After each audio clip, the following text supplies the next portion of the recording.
While we have Toby Amuson right there, the what they call Eva Global, Ese Brume, all of them, they did well by winning gold for Nigeria in different categories of sport. In fact, you just have to appreciate the fact that the athlete, like you said, they deserve to be appreciated for what they did. Well, like I said earlier, I mentioned the remuneration. It was instantaneous. And that right now has made a lot of people like, okay, you didn't allow the sweat to actually dry before you settled. Well, you know, that process started a year plus ago. We went to Olympics. At the Olympics, we increased by almost 300% the bonuses of the allowance once you win any medal for our country. And as soon as Ese Brume got the bronze, we paid our money, $10,000. We paid to the coaches right there at the Commonwealth. Blessing Oborududu also won silver, the first ever for this country in wrestling. She was paid right there in Tokyo. I was right there. We increased their foreign equipment allowance right there in Tokyo from $3,500 to $6,000. So that process began, and we paid everybody their allowances. When they went to Kenya at Nairobi, the junior championships, we also, for the first time, we instituted paying those that win medals for us. We paid $5,000, $2,500. And we paid all of them. Some of it took some time, but in Tokyo, we paid instantaneously. The balance we could not pay because I increased from 100% to 300%. We had to come back home, look at our budget, raise the funds. We've paid. So that process has started about a year plus ago. And we said we're going to keep that tradition. What we simply did, what the federal government did through the Ministry of Youth and Sports in Birmingham was to keep faith with the tradition that started in Tokyo. And that's why we paid them upfront. And as they were winning, they were getting their bonuses, they were getting their allowances. The campaign allowance was 2 weeks that was approved.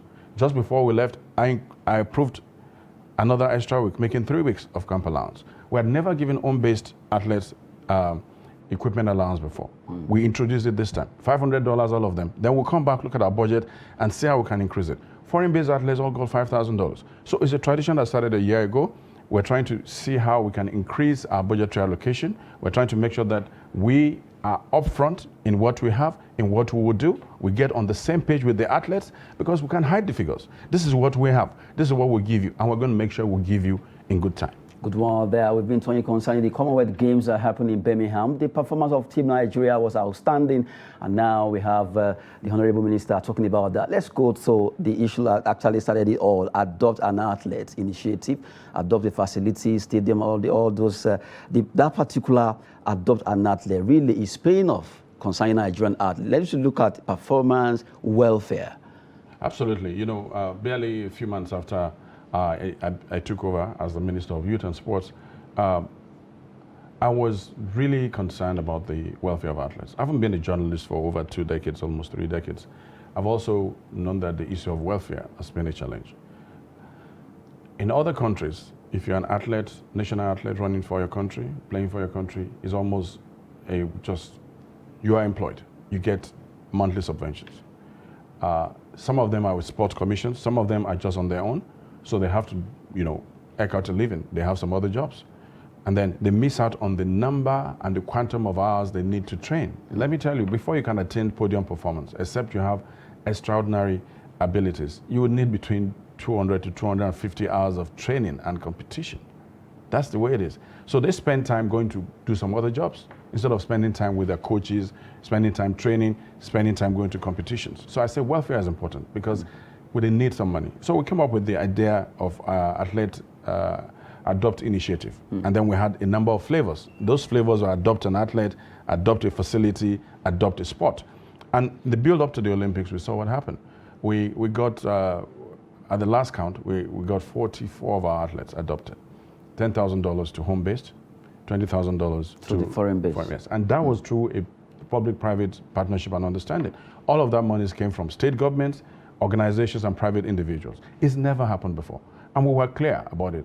Please use this money as grants for school, use the money for the equipment you need, use the money to pay your coaches, for health insurance, whatever support you need. We make sure that those monies went directly to the athletes. It never came through any other channel. In fact, if you gave us your mother's name, you will not get that money. It has to be in your name so that you're accountable, we're also accountable. We're glad that has paid off.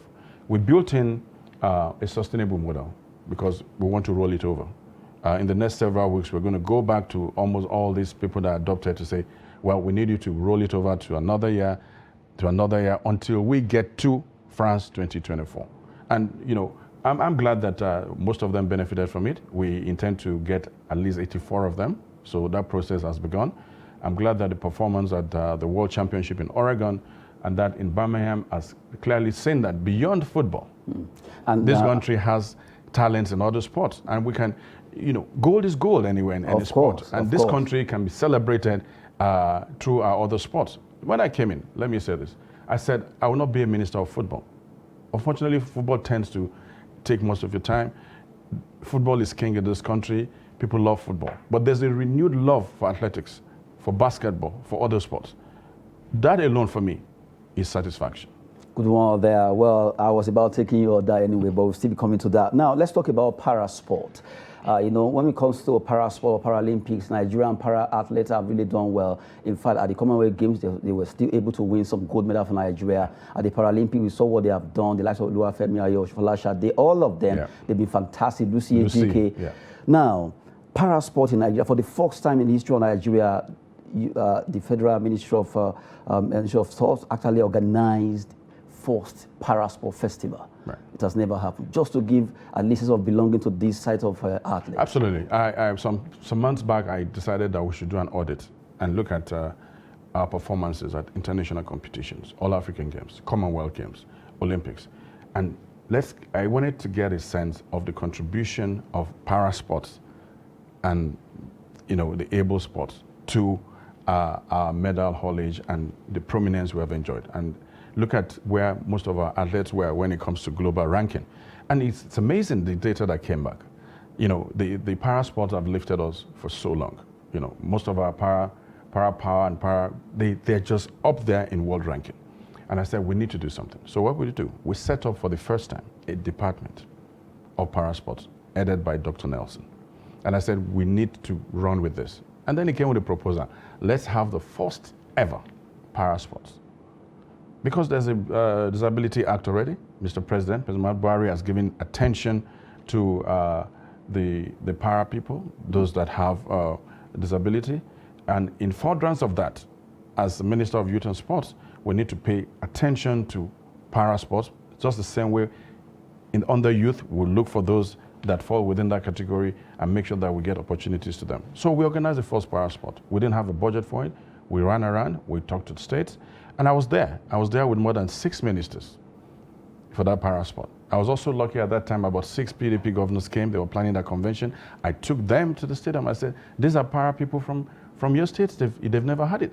And the testimonies have abounded so much that they said, look, you've given us a sense of pride. And when you look at Olympics now, the most recent, you look at the Commonwealth, the para sports, these para athletes continue to do this country great. Like I said, there's so much ability in their disability. And we continue to support them. Good one there. We've been talking with the Honorable Minister of Youth and Sport Development, highlighting all the activities of the Federal Ministry of Youth and Sport Development. Well, the question I wanted to ask you, you see, football is the beautiful bride. You can't take that away, but we can at least reduce the gap between other sports and football. What is the Federal Ministry of Youth and Sport Development doing to see that the gap is actually closed a bit? Because if attention of 100% is given to football, other sports, they get a lesser amount of money or treatment. Well, you know, I think we've proven that in the last 3 years, because you have seen the attention that has gone to other sports, not just para sports, but you look at basketball is center stage, volleyball is center stage. For the first time, they just hired a foreign coach for our national team, and I give kudos to the president and the federation, the board of volleyball federation. Table tennis is there. We've paid attention to this. I think I've been to more sporting competitions that are non-football than football. Table tennis, I'm going to show up. Wrestling, I'm there. Weightlifting, I show up. And that attention is also supported by the resources we have given to support the federation. Now, it's going to take a while before you can bridge that gap completely. But also don't forget, when it comes to team sports consumes more time, consumes more resources. The budget for football or for basketball team, that budget alone is enough to fund 20 other federations. And that's the way it's going to continue to be. So it's going to take a while, but the focus on football will remain because millions of our people love football. Globally, football is center stage. We can depart from that. But then we know that in the ecosystem of sports, no country ignores other sports because each of those sports can bring glory to your country. And we have seen that demonstrated adroitly from the World Championship in Oregon and what happened in Birmingham.